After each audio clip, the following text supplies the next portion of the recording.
The president is dead. Mr. Kilduff entered and said to Lyndon, "Mr. President." It was decided that we would go immediately to the airport. Hurried plans were made about how we should get to the cars and who was to ride in which car. Our departure from the hospital and approach to the cars was one of the swiftest walks I have ever made.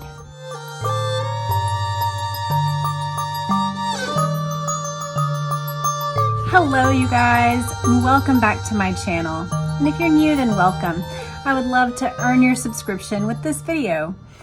Well, this is going to be the last video in our JFK Eyewitnesses series that we've been doing. Just so that you know, we have gone through the testimony of Secret Serviceman Paul Landis. We have gone through the eyewitness testimony of Jean Hill. She was the woman in red who was across from the grassy knoll right near Jackie when the fatal headshot happened. We got the testimony of Dr. Charles Crenshaw. He was a physician at Parkland Hospital who was a surgical resident at the time of the assassination, and he worked not only on JFK, he also worked 2 days later on Lee Harvey Oswald trying to save him. We also heard the 4 years later testimony of Governor John Connally and his perspective on why the assassination took place, and then everything in the motorcade leading up to the assassination. And today, I actually got this book at an estate sale just a few blocks over for $1. And I wasn't going to get it. And then I was like, well, you know, I kind of thought it would be a bunch of fluffy nonsense, but I went ahead and grabbed it. And when I went to look to see if she had anything, this is very interesting. She basically took a tape recorder on November 22nd and started what would become this book. And so we are going to go through the first 2 or 3 days of her husband's presidency. So let's go ahead and get into it. It is called Lady Bird Johnson, A White House Diary. Before we get into that book, I do want to let you know what's coming next. So I decided we were going to shake things up a little bit. We are going to do maybe a half dozen part series about the documentary that was released about 2 years ago on Netflix called Shiny Happy People, Duggar Family Secrets. We are going to talk through the phenomenon of the Duggars. By that, I mean Jim Bob and Michelle Duggar, parents of 19 kids and counting. They had a show on Discovery Channel. They did different documentaries themselves. He ran for office, and they were a part of a larger homeschooling movement that this documentary chronicles. And I thought it would be interesting to go through this together because I am a homeschooling mom of a large family, and yet I do not subscribe to the same principles that they do. However, I am a Christian. And so I thought it'd be fun to go through together. I want to invite you back for that. The very next video after this one will be that video, and we will start going through that in, like I said, probably between 5 to 8 parts. I'm not shooting for a particular number. It's just going to be, let's talk through the material and talk through the issues that underlie the attitudes and actions that we see in that whole phenomenon. So come back for that. That'll be the next video that comes up here on my channel. But today, let's go ahead and get into Lady Bird Johnson, A White House Diary. It's a rather thick book. Here she is in front of the White House. Somebody pointed out to me, which I hadn't even thought of, is that LBJ, his nickname was LBJ, and his bride's name, her nickname was LBJ. So very interesting. This book came out in 1970. So I am just going to go ahead and read her preface that describes why she started this book. I began talking my White House diary into a tape recorder at our home, The Elms, 2 or 3 days after November 22nd, 1963. Okay, so I'm wrong about that. It wasn't the exact day. It was a few days after. A little of it was recorded in hotel rooms on our trips and in my bedroom at the LBJ Ranch, but the bulk of it was done in a small room in the southwest corner of the second floor of the White House, which became a combination dressing room and office for for me. I loved that room. She tells about the room. We're not going to get into that. I will spare you. If you are interested in all of these thoughts, you are welcome to go ahead and purchase the book. She says, why did I record it? I think for the following reasons. I realized shortly after November 22nd that amazed and timorously, I stood in a unique position as wife of the President of the United States. Nobody else would live through the next months in quite the way that I would and see the events unroll from this vantage point. And this certain portion of time I wanted to preserve as it happened. I wanted to remember it, and I wanted my children and grandchildren to see it through my eyes. The second reason is a difficult one to describe. It has something to do with discipline. I wanted to see if I could keep up this arduous task. In a way, I made myself a dare. And somehow, if you make yourself record what went on in the day, it makes you more organized. It makes you remember things better. And so I left the White House in January 1969 with a suitcase full of tapes recorded over 5 full years and the brief 6 weeks or so of the year 1963. As well as I could estimate it after it was transcribed, it was about 1,750,000 words. Whew. Book 1, 1963 to 1964. Dallas, November 22nd, 1963. It all began so beautifully. After a drizzle in the morning, the sun came out bright and clear. We were driving into Dallas. In the lead car were President and Mrs. Kennedy, John and Nelly Connally, a Secret Service car full of men, and then our car with Lyndon and me and Senator Ralph Yarborough. You'll need to go back and listen to the last episode from John Connally to understand that. But basically, Governor Connally said that President Kennedy insisted that LBJ and Ralph Yarborough would have to ride together because they did not want to ride together. Ralph Yarborough kept trying to get out of riding in that car, apparently. And that Kennedy put his foot down and said, no, he's going to do that. The streets were lined with people, lots and lots of people. The children all smiling, placards, confetti, people waving from windows. One last happy moment I had was looking up and seeing Mary Griffith leaning out of a window waving at me. Mary, for many years, had been in charge of altering the clothes, which I purchased at Neiman Marcus. Neiman Marcus is a premier Dallas brand of high-end clothes. They have been around for, I want to say, close to 100 years, maybe longer. That is their flagship location in Dallas. And they do custom clothes. They do specialty gifts. It was one of those elite bougie brands back before there were Kardashians and global brands that were constantly switching. Neiman Marcus was a year after year after year premier brand here in Dallas that was very expensive and very elite. So she not only purchased clothes there, but knew a woman named Mary Griffith who was in charge of the altering of the clothes that she purchased. So that's a little class signal to her readers of just how high-end she is.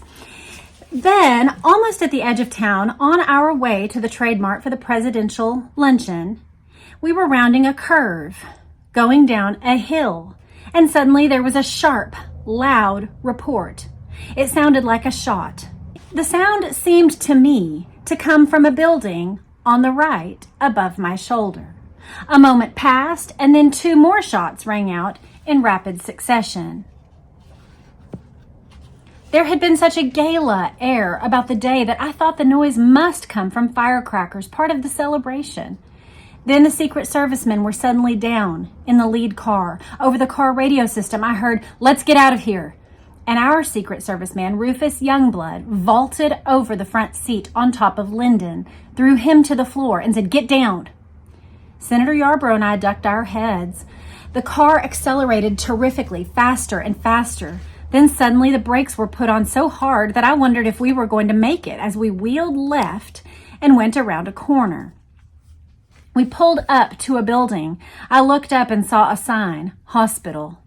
Only then did I believe that this might be what it was. Senator Yarborough kept saying in an excited voice, "Have they shot the president? Have they shot the president?" I said something like, "No, it can't be." Senator Yarborough was apparently a wonderful fan of President Kennedy. There's a photo of him, full-grown man, here at Parkland Hospital, just wiping his whole face, just hands in his face, just obviously crying desperately. As we ground to a halt, we were still the third car. Secret Servicemen began to pull, lead, guide, and hustle us out.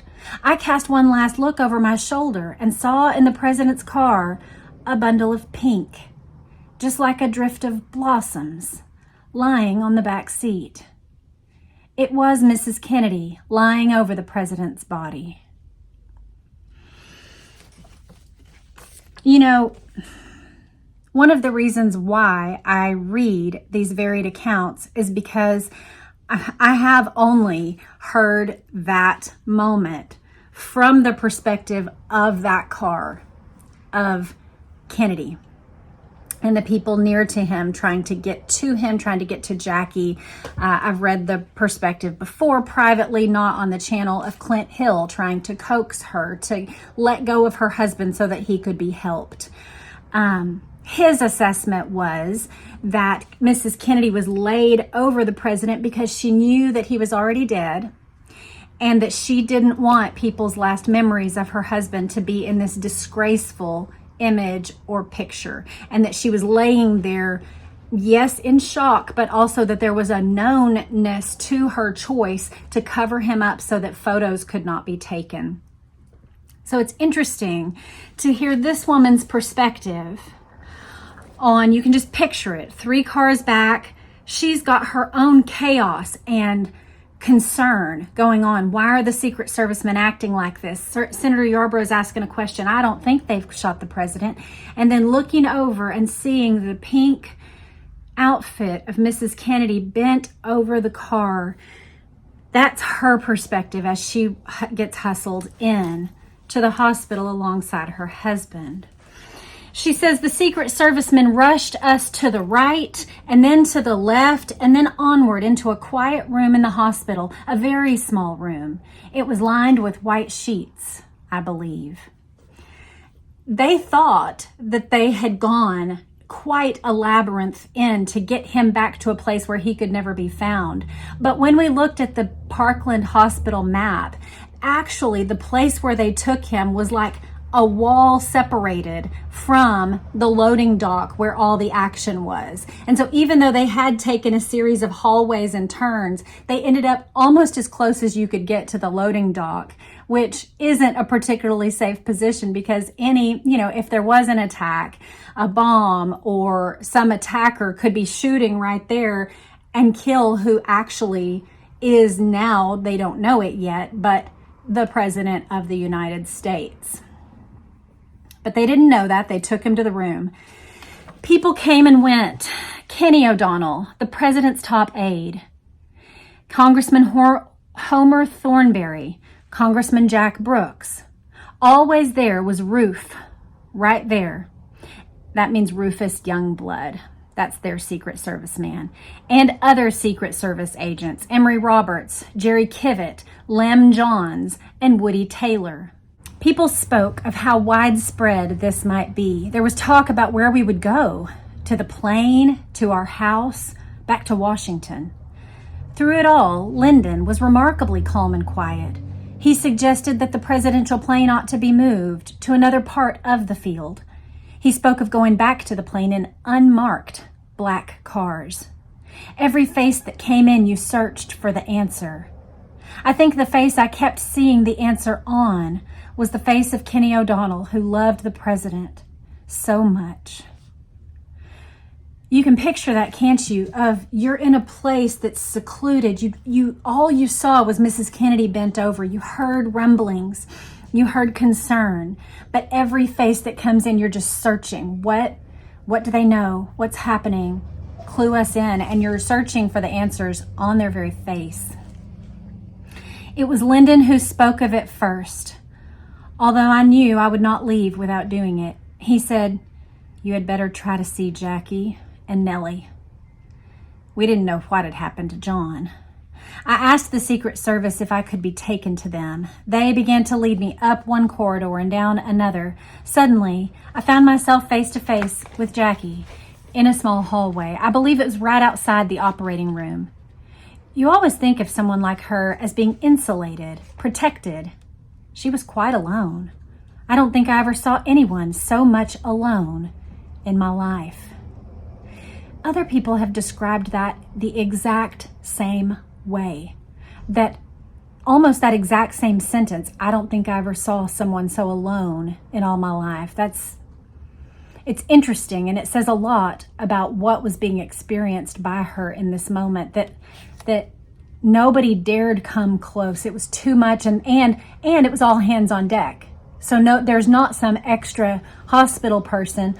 All the extra hospital people are doing the hospital things. So she is just quite alone.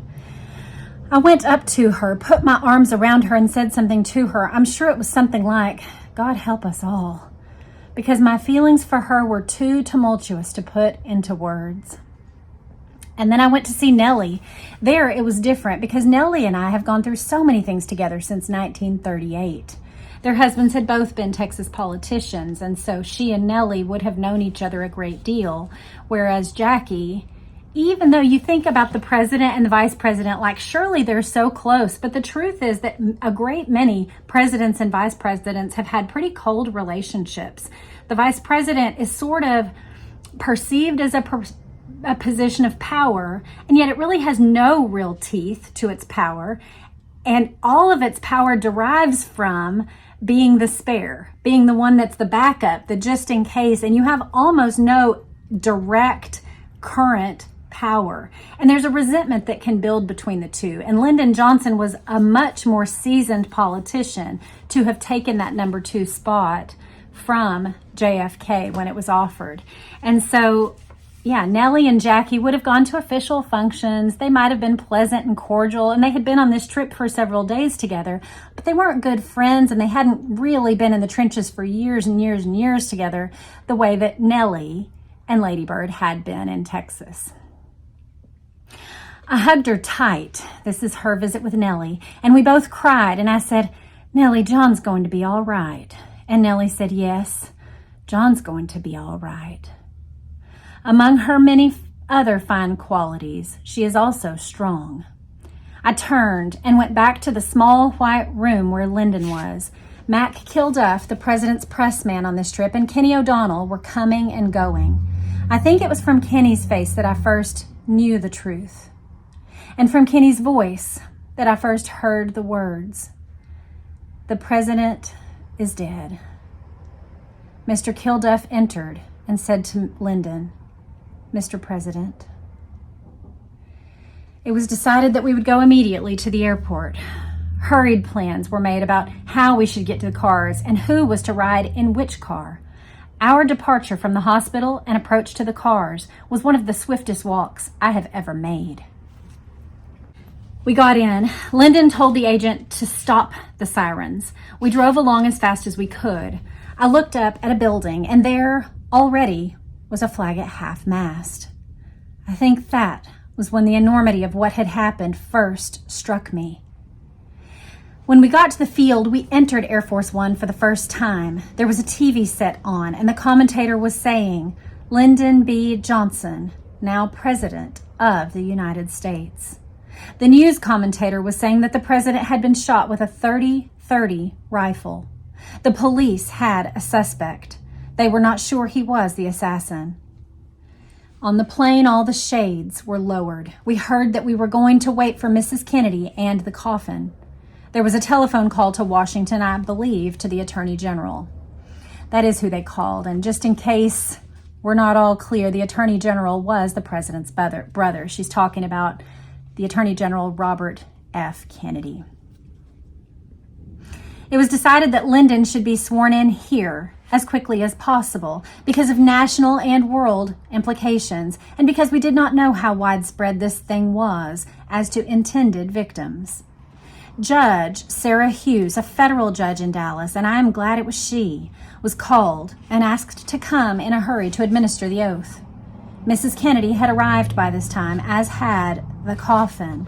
If you would like to hear a much more slow-paced, detailed account, you'll want to go back and look for the the Death of a President series when we read through in 10 parts William Manchester's account of this day and the 2 days that followed. It gives a very wonderful look that delves way more into the details than she is doing. There, in the very narrow confines of the plane, with Jackie standing by Lyndon, her hair falling in front of her face, but very composed, with me beside him, Judge Hughes in front of him, and a cluster of Secret Service people, staff, and congressmen we had known for a long time around him, Lyndon took the oath of office. It's odd, the little things that come to your mind at times of utmost stress, the flashes of deep compassion you feel for people who are really not at the center of the tragedy. I heard a Secret Service man say in the most desolate voice, and I hurt for him, "We never lost a president in the service." Then Police Chief Curry of Dallas came on the plane and said, "Mrs. Kennedy, believe me, we did everything we possibly could." That must have been an agonizing moment for him. We all sat around the plane. The casket was in the corridor. I went in the very small private room to see Mrs. Kennedy, and though it was a very hard thing to do, she made it as easy as possible. She said things like, "Oh, Lady Bird, we've liked you too so much. Oh, what if I had not been there? I'm so glad I was there." I looked at her. Mrs. Kennedy's dress was stained with blood. One leg was almost entirely covered with it, and her right glove was caked. It was caked with blood, her husband's blood. Somehow that was one of the most poignant sights, that immaculate woman exquisitely dressed and caked in blood. I asked her if I couldn't get someone in to help her change, and she said, "Oh no, perhaps later I'll ask Mary Gallagher, but not right now." And then with almost an element of fierceness, if a person that gentle, that dignified can be said to have such a quality, she said, "I want them to see what they have done to Jack." I tried to express how we felt. I said, "Oh, Mrs. Kennedy, you know we never even wanted to be vice president. And now, dear God, it's come to this." I would have done anything to help her, but there was nothing I could do. So rather quickly I left and went back to the main part of the airplane where everyone was seated. The flight to Washington was silent, each sitting with his own thoughts. One of mine was a recollection of what I had said about Lyndon a long time ago. He's a good man in a tight spot. I remembered one little thing he had said in that hospital room. Tell the children to get a Secret Service man with them. Finally, we got to Washington with a cluster of people waiting and many bright lights. The casket went off first, then Mrs. Kennedy, and then we followed. The family had come to join her. Lyndon made a very simple, very brief, and I think strong statement to the people there. Only about 4 sentences. We got in helicopters, dropped him off at the White House, and I came home in a car with Liz Carpenter. Saturday, November 23rd, The Elms, Washington. Today, the president lay in state in the White House. It was a gray day, suited to the occasion. I went down to the executive office building to meet Lyndon, and we went over to the White House and met the Kennedy family in the green room. Lyndon walked slowly past the president's body in the East Room. The catafalque was in the center, and on it, the casket, draped with the American flag.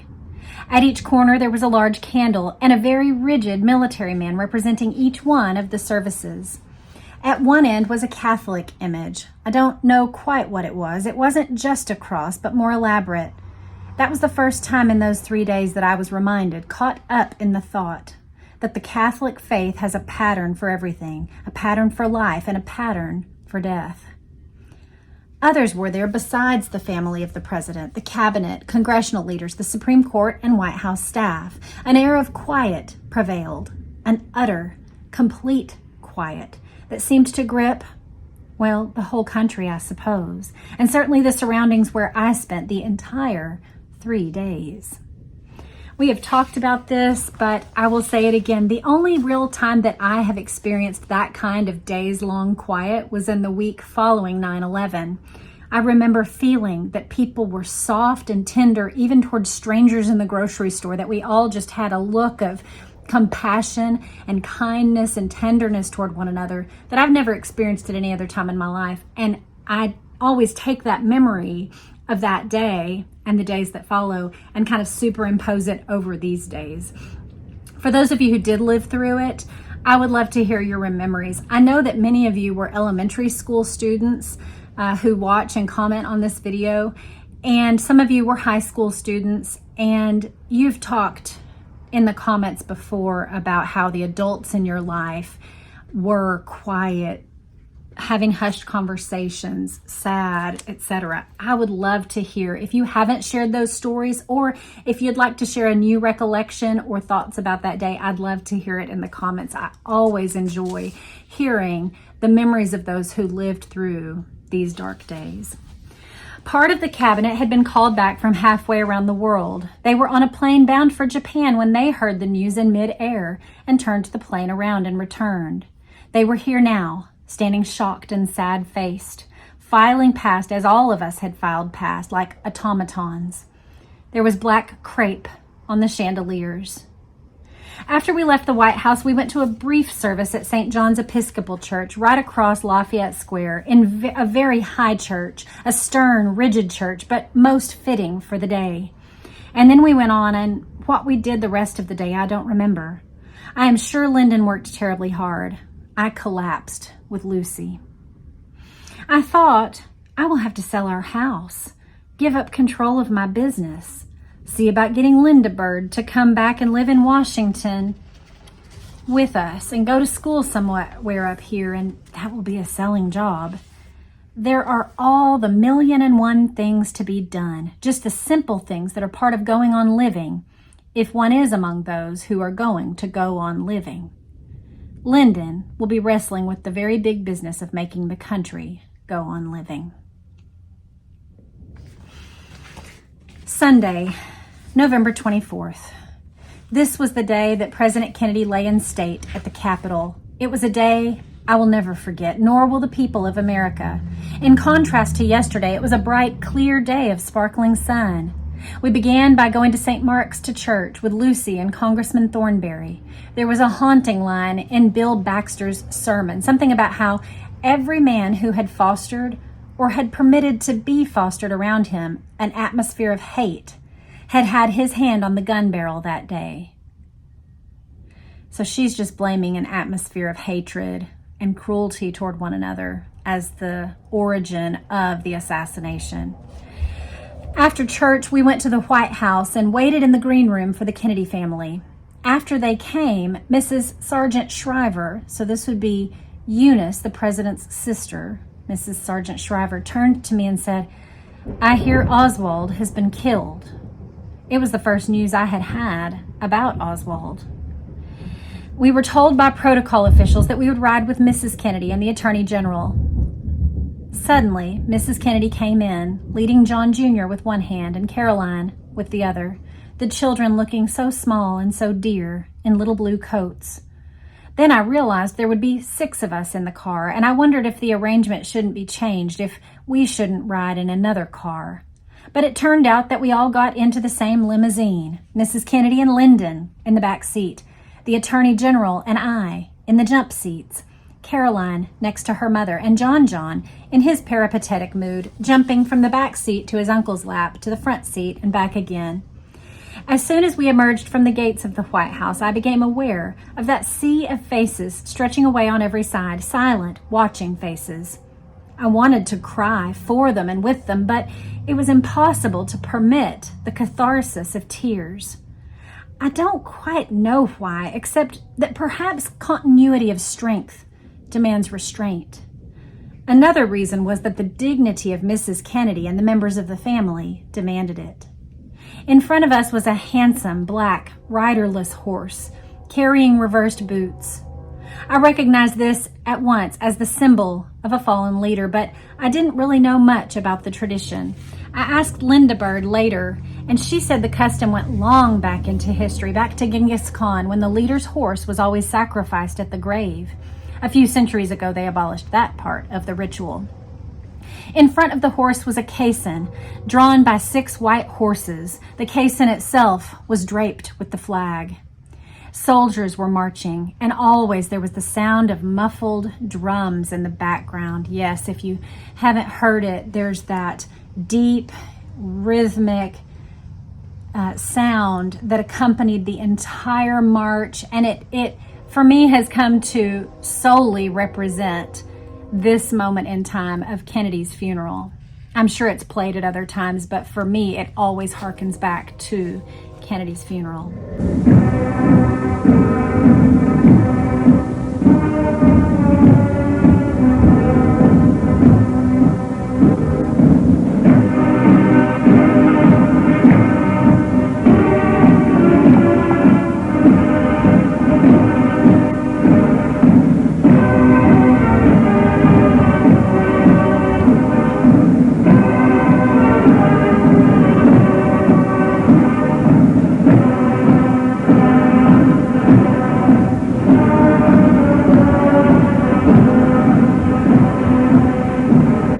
Most vivid of all was the feeling of a sea of faces all around us and that curious sense of silence, broken only by an occasional sob.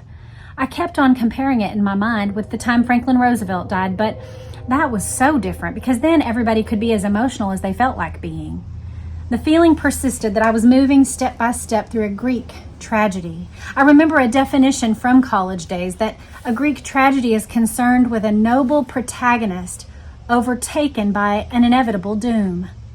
There is a third ingredient, but I can't remember it. Sometime I must look it up. We were a silent group as we rode along, each wrapped in his own thoughts. The only light moments came from John, who jumped from the back to his uncle's lap to the front until finally Bobby Kennedy said, John, be good. You be good, and we'll give you a flag afterward. You can march with Dave Powers. The only time the Attorney General said anything else was when we passed a big building on the left and he looked over and said, I think as though to himself or perhaps to the children, that was where it all began. That was where he ran for the presidency.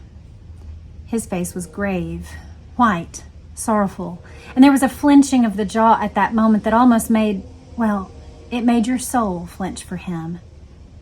After that interminable drive, we reached the Capitol and entered the rotunda. In the center, directly under the dome, stood the flag-draped coffin with the honor guard around it. One of them, I noticed, wore the green beret. There were eulogies by Chief Justice Earl Warren. Of course, he would be the one to go on and chair the Warren Commission that would investigate the death of President Kennedy. By Speaker John McCormick and by Senator Mansfield. I shall never forget Mike Mansfield's speech. He, that most precise and restrained of men, repeated over and over the phrase, and she took a ring from her finger and placed it on his hand. Lyndon went forward and laid a wreath at the foot of the casket. Then Mrs. Kennedy went over and knelt. I remember how carefully she knelt and kissed the casket, and Caroline, by her side, simply put her little hand on the flag, sort of under the flag. John had disappeared. And then we left in separate cars. Now we're going to hear the final memories of that day from her. She says, to me, one of the saddest things in the whole tragedy was that Mrs. Kennedy achieved on this desperate day something she had never quite achieved in the years she had been in the White House. A state of love, a state of rapport between herself and the people of this country. Her behavior from the moment of the shot until I last saw her was, to me, one of the most memorable things of all. Maybe it was a combination of great breeding, great discipline, great character. I only know it was great. Her composure is one of the things that keeps on coming back to me. Another is the contrast with the death of FDR, because this time there's something much worse about it. There is shame for the violence and hatred that has gripped our land. But there is also a determination to help wipe it out. And then she tells details of their family's goings on, but I'm going to leave it there. So that is Lady Bird Johnson's account of November 22nd, 23rd, and 24th in her White House diary. Let me know what stands out to you. I would love to hear. I think the thing that stands out to me the most is, and I won't call it gaslighting, I won't call it cognitive dissonance. I think she needed, and perhaps genuinely believed, that the hatred and violence was the only source of that day and of what happened to President Kennedy, of the assassination. So her reasoning stands out to me the most. The way that she keeps talking about the hatred and the shame of the hatred and the violence that had clearly gripped that moment. Let me know in the comments what stands out to you about Lady Bird's observations. What about her recollections in the motorcade, at Parkland, at Love Field, while taking the oath of office, and then returning back to Washington? What stands out to you? I'd love to hear about in the comments, and come back next time for Shiny Happy People review number 1. We'll see you then. Have a great day. Bye.